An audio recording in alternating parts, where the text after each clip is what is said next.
رحم الله من قرأ الفاتحة.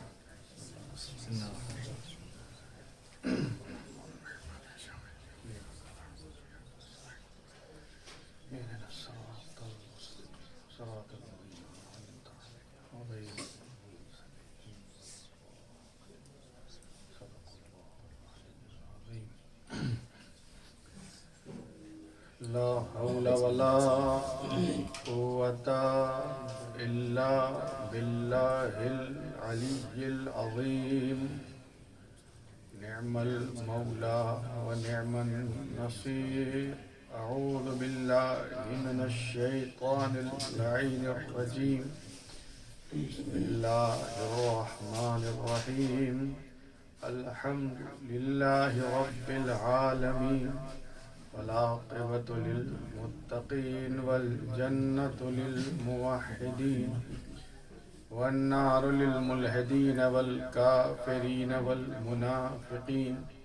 والصلاة والسلام على أشرف الأنبياء والمرسلين سيدنا الممجد بشيرنا الممدد نذيرنا المؤيد المصطفى الأمجد والمحمود الأحمد أبي القاسم محمد.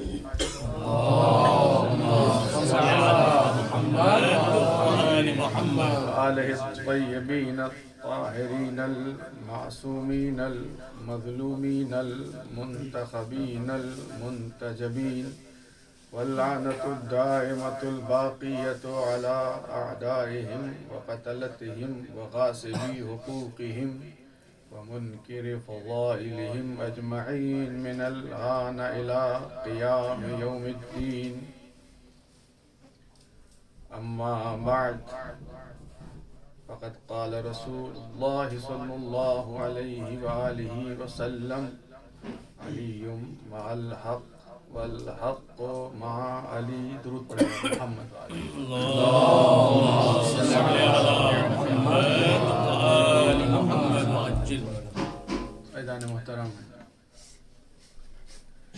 کسی تفصیلی گفتگو کا موقع و محل نہیں ہے.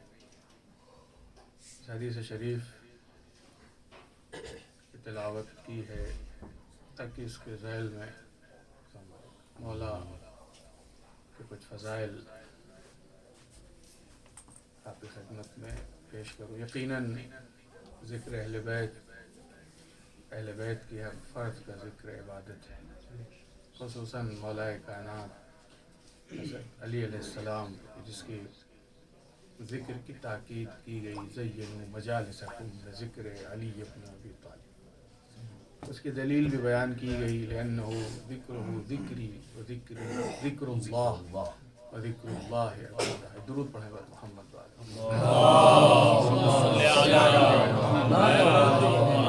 محمد. تو یقیناً یہ عبادت کی جگہ ہے اور ذکر عبادت ہے.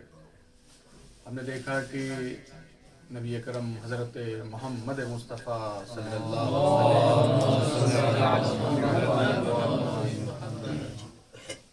وسلم متعدد اور مختلف مقامات پر علی کے ذکر کے ذریعے اپنی مجلس، اپنی نشست کو زینت دی اور مختلف موقعوں پہ مختلف بہانوں سے علی کے فضائل بیان کیے. صاحب ینطق عن الہوا نے یہ بتایا کہ میں جو بھی کہہ رہا ہوں زبان میری ضرور ہے مگر یہ کلام اللہ کا ہے. وما ینطق عن الہوا ان ہوا الا وحی یوحی.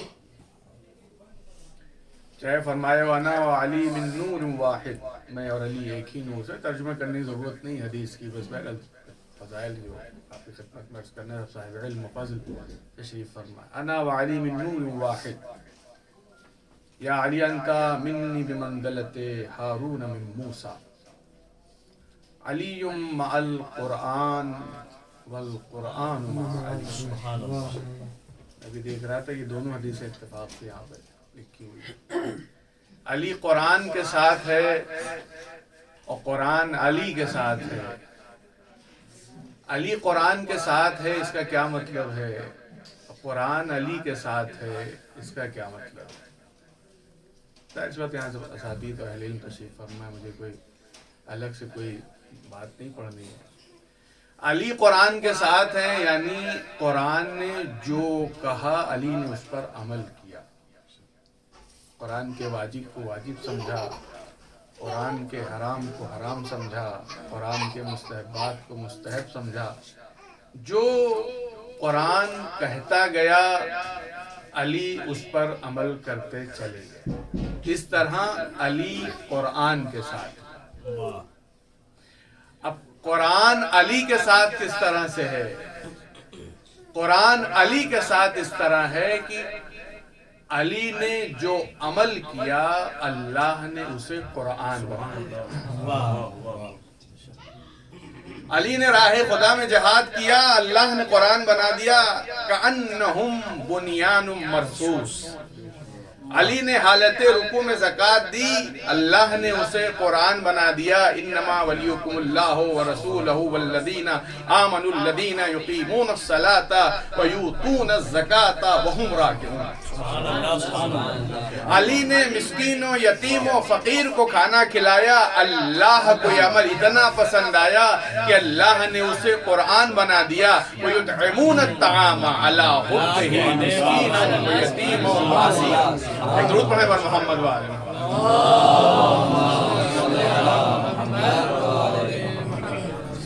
علی کا ہر عمل صداقت پہ مبنی تھا تو اللہ نے اسے قرآن بنا دیا۔ یا ایھا الذین آمنوا اتقوا اللہ وکونوا مع الصادقین۔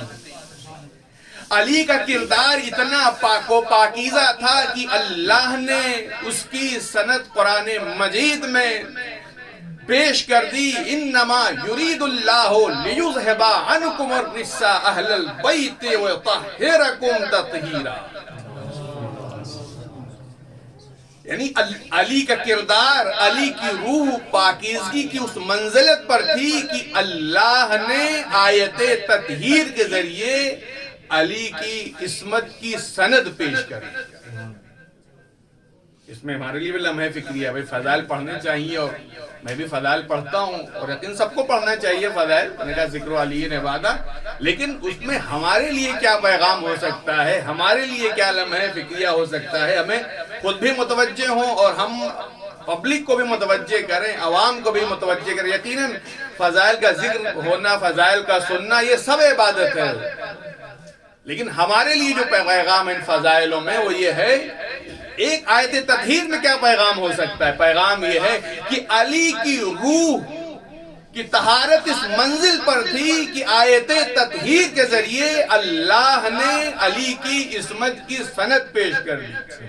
ماہ مبارک رمضان ہے، تطہیر روح کا مہینہ ہے، نفس کو پاک و پاکیزہ کرنے کا مہینہ ہے، تو ہم علی کے ماننے والے ہیں، ہم علی کے چاہنے والے ہیں، تو ہمیں بھی کوشش کرنا ہے کہ اپنی روح کو پاکیزگی کی منزل کی طرف لے جائیں، اپنی روح کو، اپنے نفس کو پاک و پاکیزہ کریں۔ ہر فضیلت میں آپ کو عزیزو پیغام ملے گا، علی کے فضائل، اہل بیت کے فضائل، ہر فضیلت۔ تو علی قرآن کے ساتھ کس طرح ہوئے کہ علی نے قرآن کی ہر بات پہ عمل کیا۔ قرآن علی کے ساتھ کس طرح سے ہوا کہ علی جو عمل کرتے گئے اللہ اسے قرآن بناتا چلا گیا۔ پہلی مرتبہ علی کے زبان پہ جملہ آیا تھا، انا للہ و انا الیہ راجعون۔ اللہ کو اتنا پسند آیا کہ اللہ نے اسے قرآن کا جز بنا دیا۔ فبشر الصابرین الذین اذا اصابتهم مصیبہ قالوا انا للہ و انا الیہ راجعون۔ یہ اجمال ہے کہ جو علی نے، یعنی ہماری پوری زندگی اللہ کے لیے ہونی چاہیے۔ ایک بریکٹ میں عرض کر رہا ہوں، یہ اجمال تھا کہ جو علی کی زبان پہ آیا تھا، اس کی تفصیل اور تفسیر علی رسول خدا نے اپنی زبان سے جاری کی۔ قل انا صلاتی و نسکی و محیای و مماتی للہ رب العالمین۔ علی کے زبان پہ اجمال ہے، رسول کی زبان پہ اس کی تفسیر ہے۔ تو علی کا ہر عمل اللہ نے قرآن بنا دیا۔ تو یہ مشہور حدیث جو میں نے آپ کی خدمت میں پیش کی، علی مع الحق والحق مع علی، علی حق کے ساتھ، یہ کیسی حدیث ہے کہ جو متفق علیہ حدیث ہے۔ شیعہ سنی پر ایک سرچ کیجئے کہ عربی میں، فارسی میں، اردو میں، جو سنی جو سورسز ہیں ان کی کتابوں میں یہ حدیث مختلف ممکن ہے کہ الفاظ مختلف ہوں، تعبیریں مختلف ہوں، مگر سب کا مفہوم ایک ہے، کہنے وہ عباراتنا شتّا و حسن کا واحد، سب کا نتیجہ ایک متفق علیہ حدیث۔ عزیزوں، اگر علی کے فضائل کی تمام حدیثوں کو آپ الگ رکھ دیں اور یہ مانیں کہ کوئی بھی حدیث نہیں پائی جاتی، صرف یہ حدیث علی کے خلیفہ بلا فصل ہونے اور علی کے برحق ہونے کے لیے کافی، علی مع الحق والحق مع، اس لیے کہ جب وہ 6 نفرہ کمیٹی بنی تھی، اس کمیٹی میں علی نے اس حدیث کے ذریعے سے استدلال پیش کیا۔ ظاہر سی بات ہے کہ جو ہمارے یہاں خلافت کو نصب کرنے کا جو شیعوں میں بہرحال طریقہ ہے اور جو منصوص من اللہ ہے، سنیوں کے نہیں، وہاں کہیں بھی الیکشن ہے، کہیں سلیکشن ہے، کہیں سجیشن و مشورہ ہے، یعنی ایک خلیفہ جو مسلمانوں کے لیے منتخب کیا جاتا ہے اس کی بھی مختلف روشیں ہیں۔ پھر ہمارے یہاں اللہ کی طرف سے منسوب ہوتا ہے خلیفہ اور رسول کی زبان سے اس کا اعلان کیا جاتا ہے، ایک ہی روش وہ آخر تک چلی آتی ہے۔ ایسا سنی کتابوں میں بھی ہمارے 12 اماموں کے نام ملے ہیں۔ تو 6 نفرہ کمیٹی میں جب علی نے استدلال پیش کیا، کہا میں اب ایسی حدیث تمہارے سامنے پیش کروں تم میں سے کوئی انکار نہیں کر سکے۔ کہا تم نے نہیں سنا تھا کہ رسول خدا نے فرمایا تھا علی مع الحق والحق مع علی ولن یفترقا حتی یرد علی الحوض۔ خاموشی چھا گئی، پورے جو افراد موجود تھے ان پہ خاموشی چھا گئی، کوئی جواب نہیں کر سکتا۔ لیکن ظاہر سی بات ہے جو ان کو کرنا تھا پہلے سے جو طے شدہ تو انہوں نے کیا۔ اتنی بافضیلت حدیث ہے کہ امیر شام کہتا ہے سعد بن ابی وقاص سے کہ تم ہمیشہ علی کے فضائل بیان کرتے ہو، ہمیشہ علی کی فضیلت پیش کرتے ہو، کہا میں کیا کروں ان کے بارے میں نے حضور سے حدیث سنی علی مع الحق والحق مع علی۔ اگر یہ حدیث تمہارے علاوہ اور کوئی کہہ دے کہ میں نے سنا ہے تو میں پوری زندگی علی کی غلامی کروں۔ تو ملتا ہے کہ سعد بن وقاص امیر شام کو لے کے جناب سلمہ کے گھر پہ آئے اور انہوں نے پوچھا ام سلمہ کہ اس حدیث کے بارے میں آپ کیا کہتی ہیں؟ کہا اسی گھر میں نبی نے فرمایا تھا کہ علی مع الحق والحق مع علی۔ اب ظاہر سی بات ہے کہ جو دوغلے ہوتے ہیں تو ہر جگہ دوغلے ہوتے ہیں۔ اب کہنے لگا کہ اگر میں اپنے خود کان سے سنتا تو میں زندگی بھر علی کی غلامی کرتا۔ ایک درود پڑھے بر محمد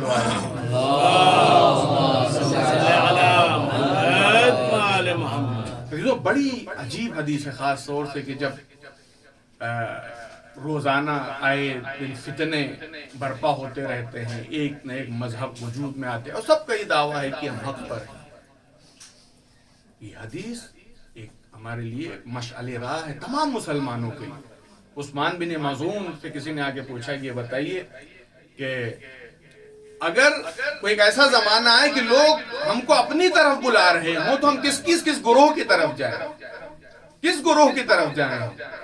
تو انہوں نے کہا کہ جو اہل قرآن ہو اس کی طرف جاؤ۔ تو انہوں نے کہا یہ بتائیے اگر سب قرآن کی طرف دعوت دے رہے ہوں، کہا کہ پھر یہ دیکھنا کہ عمار کس کے ساتھ ہے، عمار جس کے ساتھ ہوں گے وہ حق پر ہو۔ ظاہر سی بات ہے کہ جناب عمار کے بارے میں پتا ہے کہ وہ علی کے ساتھ تھے۔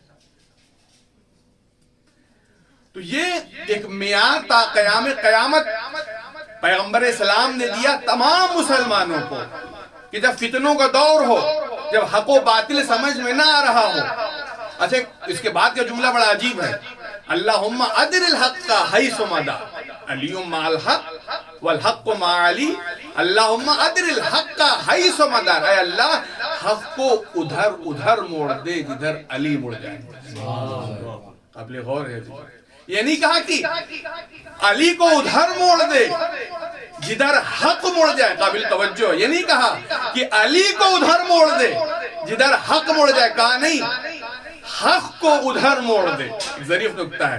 جدھر علی مڑ جائے، یعنی بتانا یہ چاہتے ہیں اے دنیا والوں، قیامت تک کے لیے تمہیں ایک میزان دے رہا ہوں، ایک معیار دے رہا ہوں. تم یہ نہ دیکھنا کہ صحابہ کس صف میں کھڑے ہیں، تم یہ نہ دیکھنا ازواج رسول کس صف میں کھڑی ہوئی ہے، تم یہ نہ دیکھنا کہ دنیا والے کدھر کھڑے ہوئے ہیں. تم بس یہ دیکھنا علی کہاں کھڑے ہوئے ہیں. تمہیں حق وہی ملے گا جہاں علی ملے. درود پڑھیں ور محمد وآل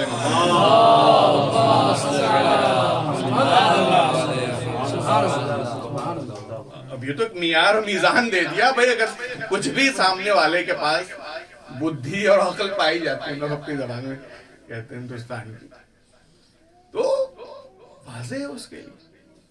اب ادھر ادھر نہیں جانا ہے کہ ارے وہ جنگ میں وہ تھے، فلاں جنگ میں وہ تھے، اور وہ رسول کے ازواج ہیں ہماری ماں. نہیں، کچھ نہیں، واضح ہے، معیار واضح ہے. اچھا یہی نہیں، بلکہ اس سے آگے بڑھ کے ہم یہ دیکھتے ہیں کہ ہم علی والے ہیں. ہمیں کوشش کرنا ہے کہ ہم علی کے صفات اپنے اندر پیدا کریں، اور جب صفات انسان علی کے اپنے اندر پیدا کر لیتا ہے تو وہ بھی حق کا معیار بن جاتا ہے. فرماتے ہیں امار ما حق، حضور کا فرمایا امار ما حق والحق ما امار. امار حق کے ساتھ، حق امار کے ساتھ. لیکن یہاں بات کو جملہ تھوڑا سا چینج ہے جو مولا علی کے بارے میں کہا تھا اے اللہ حق کو ادھر موڑ دے جدھر علی موڑ جائے. یہاں پہ ہے کہ امار ادھر مڑ جائیں جدھر حق مڑ جائے. یعنی محسوس کر رہے ہوں گے آپ فرق کو.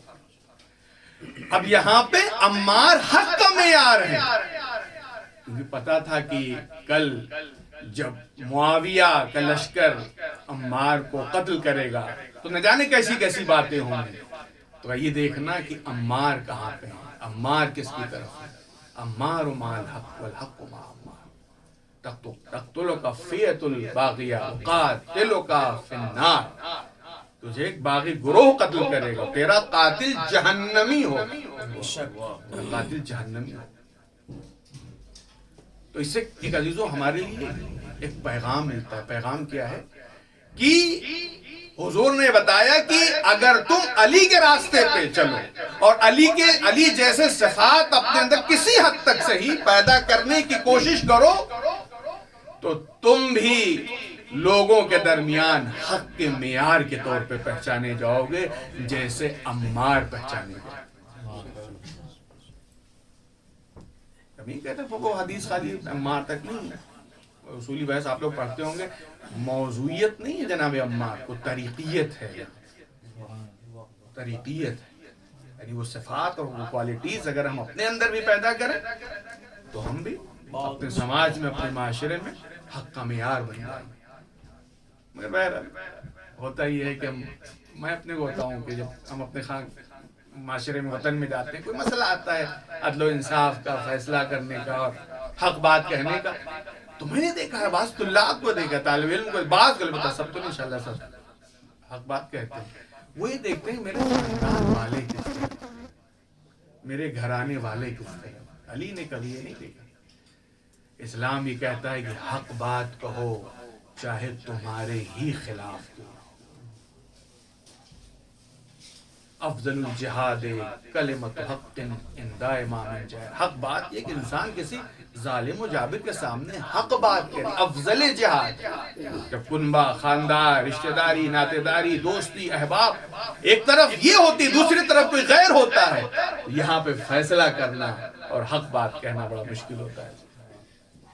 تو علی مع الحق والحق مع علی. عزیزوں علی کی ذات ہی ایسی ہے کہ جس کی نظر علی پہ پڑی. میں نے کچھ آیتیں پڑھی، کچھ حدیثیں آپ کے سامنے پڑھی. حتیٰ خلفائے ثلاثہ انہوں نے علی کی فضیلت کا قصیدہ پڑھا اور خلیفہ اول کہتے ہیں کہ میں نے حضور کو یہ فرماتے ہیں وہ سنا، لا یجوز احد الصراط الا من كتب له الجواز. سنی کتابوں میں سب سن لیجئے گا، پر اہل علم جانتے ہوں گے.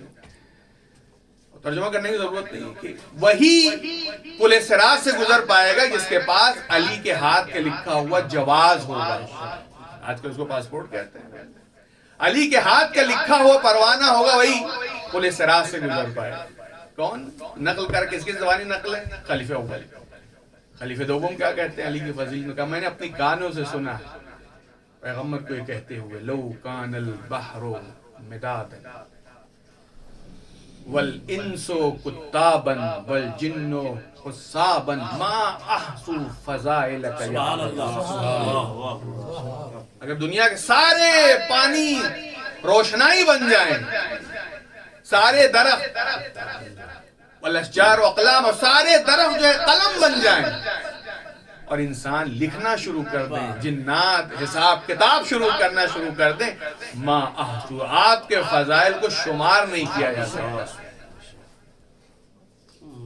خلیفہ ثالث کہتے ہیں کہ لا یتم الشرف الا بولایت علی ابن ابی طالب. انسان کی شرافت مکمل ہی نہیں ہو سکتی جب تک اس کے پاس علی کی ولایت نہیں. میں نے حضور سے سنا ولایت مکمل ہی نہیں ہو سکتی جب تک اس کے پاس وہ شرافت مکمل ہی نہیں ہو سکتی. عزیزوں، یہ شرافت، دیانت، علم، جتنی بھی صفات ہیں سب علی کے در کی کنیز ہیں. علم چاہیے تو تمہیں باب العلم کے پاس آنا پڑے گا. سخاوت چاہیے تو تمہیں علی کے پاس آنا پڑے گا. شرافت چاہیے تو تمہیں علی کے در پہ آنا پڑے گا. یعنی کوئی بھی انسان شریف نہیں اپنے کو کہلا سکتا جب تک اس کے پاس علی کی ولایت نہ. درود پڑھیں بر محمد والے. بہرحال دامن وقت میں گنجائش نہیں ہے، بس میں نے کہا کہ ذکر ہو جائے مولا کا. اسی طرح سے ان کے ائمہ اربعہ چلے جائیے جو ہیں، وہ بھی ایسی سی باتیں کہ شیعہ کیا کہے گا. کفا فی فضل مولانا، امام شافعی، کفا فی فضل مولانا علی وقوع الشک فیہ انہ اللہ ومات الشافعی ولم یدر علی ربہ ام ربہ اللہ. میرے مولا علی کی فضیلت کی وجہ سے نہیں کافی ہے کہ علی کے بارے میں یہ شک ہونے لگے کہ علی رب ہیں یا اللہ رب ہے. شافعی دنیا سے چلا گیا مگر اسے یہ نہیں معلوم ہو سکا کہ علی اس کا رب ہے یا اللہ اس کا رب ہے. تو ہم نے کیا، انہوں نے جو فضیلتیں بیان کی ہم تو کچھ بھی نہیں بیان کیا. یعنی وہ فیصلہ ہی نہیں کر پا رہے ہیں کہ اللہ کون ہے، رب کون ہے. اسی طرح سے مسند احمد فضائل بیان کی، اور امام شافعی کے بہت سے اشعار مشہور ہیں جو ہے مولا کی فضیلت. تو عزیزوں، علی مع الحق الحق مع علی، علی مع القرآن والقرآن مع علی. تو یہ سب ایام وہ ہوتے ہیں کہ جب بات علی کے فضائل اور علی کی سیرت کو پڑھیں، اور جہاں پہ ہمارے اندر جو کمی پائی جاتی ہے اس کو اپنے اندر ہم اس کمی کو پورا کرنے کی کوشش کریں. اور یقیناً میں نے کہا ایک لمحہ فکریہ جب ہم فضائل پڑھیں تو یہ عوام کو لمحہ فکریہ آتے ہیں کہ ہم جس علی کو مانتے ہیں، جس کو اپنا مولا مانتے ہیں، اس کے تو اتنے فضائل تھے، اس کی اتنی عبادتیں، اس کی اتنی سخاوتیں، اس کا ایک ایسا تقویٰ، اس کے اندر یہ صفات، یہ کمالات. تو ہم بھی تو ان کے ماننے والے ہیں جنہیں اپنا آئیڈیل کہتے ہیں، اپنا نمونہ عمل کہتے ہیں. تو کچھ ہم میں بھی تو اپنے اندر جو ہے وہ ان فضائل، ان کمالات کو پیدا کرنے کی کوشش کرنا چاہیے. ہاں عزیزو، وہ علی کے جو فضائل کا سمندر تھا، آج بہت عجیب دن ہے عزیزو. آج وہ دن ہے کہ جب صرف حسن و حسین، زینب ام کلثوم یتیم نہیں ہوئے بلکہ امت یتیم ہوئی. انا و علی ابوا عزیزو، ہم سب یتیم ہو، امت مسلمہ یتیم ہو گئی. وقت نہیں رہ گیا کہ میں زیادہ آپ کی خدمت میں صاحب آپ نے سنے ہیں، میں جب اس زاویے سے سوچتا ہوں تو میں فیصلہ نہیں کر پاتا ہوں. تو چند منٹ مال مجلس سے آنسو بہا لیں انشاءاللہ، اللہ قبول کرے اپنی بارگاہ میں. میں فیصلہ نہیں کر پاتا ہوں کہ علی زیادہ مظلوم تھے یہ جناب فاطمہ زہرا زیادہ مظلوم تھے. دونوں کے مظالم سوچئے گا، کبھی غور کیجئے گا عزیزوں. جب جناب فاطمہ زہرا پہ نظر پڑتی ہے تو ہم دیکھتے ہیں کہ بھلا جناب فاطمہ زہرا نے کیسے برداشت کیا ہوگا کہ ان کے سامنے علی کو کے گلے میں رسی کا پھندا ڈالا جائے اور پھندا ڈالنے کے بعد علی کو کھینچ کے لے جایا جائے. اور جناب زہرا کو یہ پتا ہے کہ علی وہ ہے کہ جو فاتح بدر و حنین ہے. ملتا ہے کہ ایک مرتبہ جناب فاطمہ زہرا نے اپنا ہاتھ علی کے پٹکے میں ڈال لیا اور کہا میں علی کو اس طرح سے نہیں جانے دوں گی. مگر ملتا ہے قنفذ مولون نے ایک مرتبہ تازیانہ نکالا اور اتنی تیزی سے مارا کہ جناب فاطمہ زہرا کا ہاتھ چھوٹ گیا. ایک مرتبہ جب لے کے چلے تو کچھ نہ بن پڑا تو آواز دی اگر علی کو نہیں چھوڑو گے ارے تم اپنے سر کے بال پریشان کر لوں گی.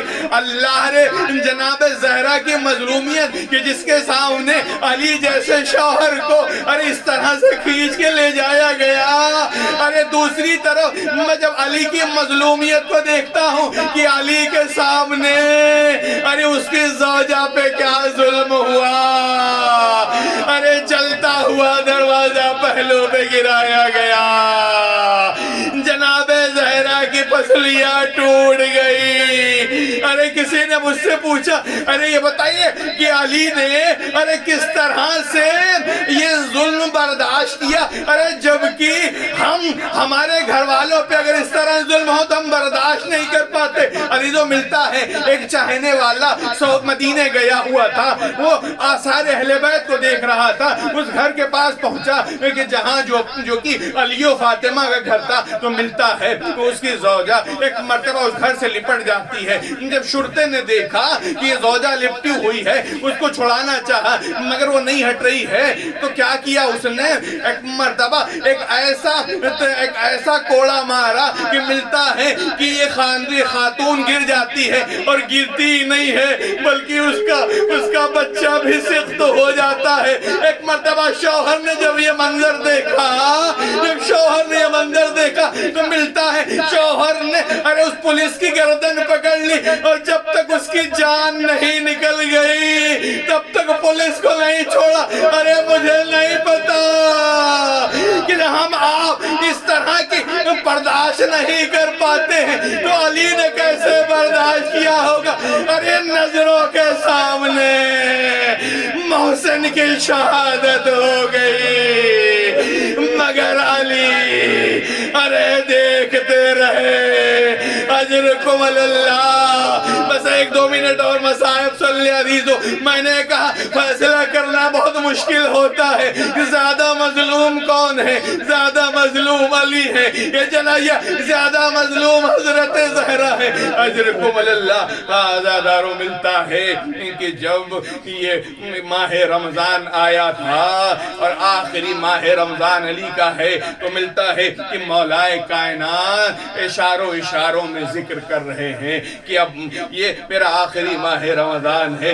اصحاب کسی نہ کسی کنائے سے اشارے سے یہ سمجھ رہے ہیں کہ مولا کیا کہنا چاہتے ہیں. جناب حجر بن عدی کے بارے میں ملتا ہے کہ ایک مرتبہ کچھ لوگوں کو جمع کیا اور جمع کرنے کے بعد رات کے سناٹے میں علی کے گھر آ کے جب وہ جناب ام کلثوم کے ہاں ٹھہرے ہوئے تھے ایک مرتبہ گھراؤ کر لیا اور پہرا دینے لگے. ایک مرتبہ علی کے کان میں تلواروں کی آواز سنائی دی، تلواروں کی چمک دکھائی دی. علی نکلے. کیا ہوا حجر؟ ارے خیریت تو ہے. کہا مولا ہم نے ایسا سنا ہے کہ بہت جلدی آپ ہم سے جدا ہو.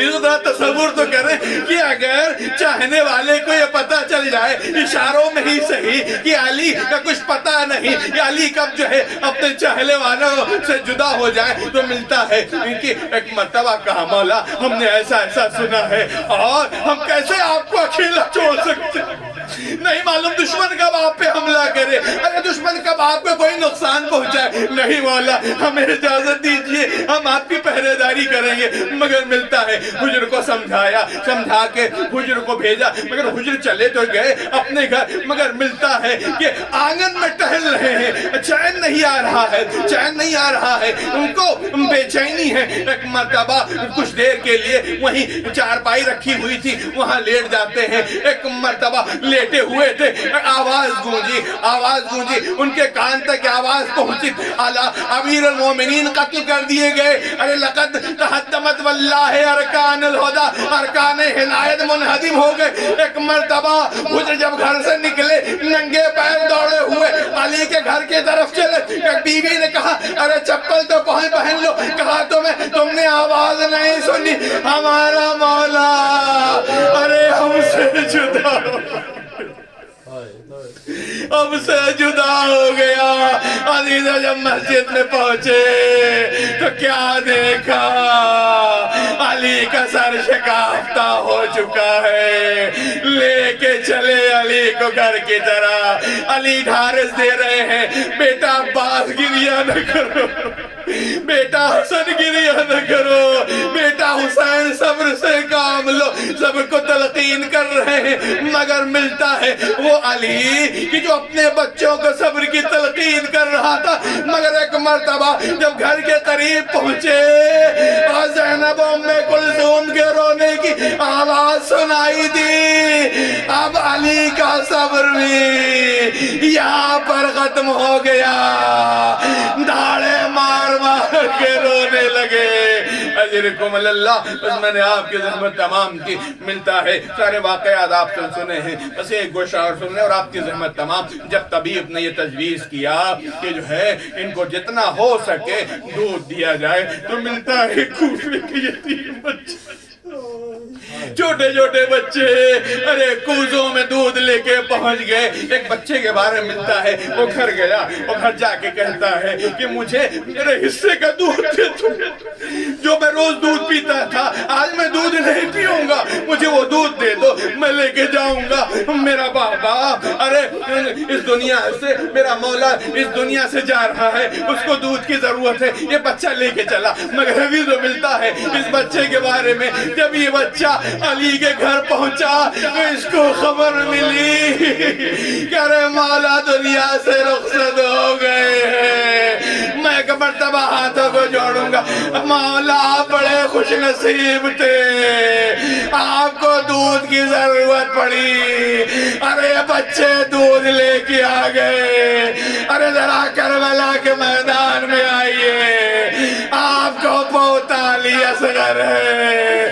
ارے دودھ تو دور کی بات ایک قطرہ پانی بھی نصیب نہیں یہ پانی کا مطالبہ اپنی بے زبانی سے کیا ہے تو پانی کے بجائے ارے سے شعبہ تیر چلا علی اصغر کا گلا چھدا فانقلب السبی علی یدی الحمام اللہ سیال الذی ظلم أيما قلب